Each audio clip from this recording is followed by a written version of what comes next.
Hi అండి. So, ఈరోజైతే egg fried rice చేశాను. పిల్లలు ఎప్పటినుంచో అడిగితే ఈరోజైతే కుదిరింది. చాలా బాగా వచ్చిందనమాట.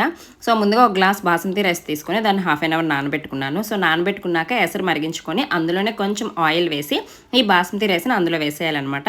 సో, అందులో కొంచెం సాల్ట్ కూడా వేయాలి.